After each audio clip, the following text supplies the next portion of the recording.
আসসালামু আলাইকুম এভরিওয়ান। জামাল খান স্ট্রিটের ব্যাম্বো গাড়িতে সেদিন আমরা পেয়ে গিয়েছিলাম রিজনেবল প্রাইসে অনেক কিছু। আমার আগের ব্যাম্বো কারের ভিডিওতে অনেকে চিরুনির দাম জানতে চেয়েছিলেন, সো তাদের জন্য আজকে দিয়ে দিয়েছে।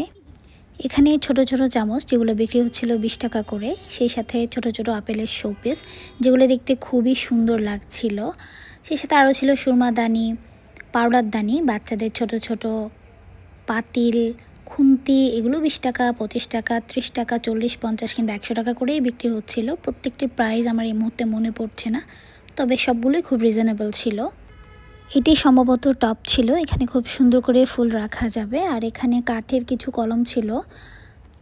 জামাল খান খাস্তগর স্কুলের আশেপাশে গেলে আপনাদের এগুলো চোখে পড়বে। এই আপেলগুলো আসলে খুব সুন্দর ছিল, আমি এর আগে কোনো ব্যাম্বো কারে এগুলো দেখিনি। সো আমার আজকের ভিডিও এই পর্যন্ত।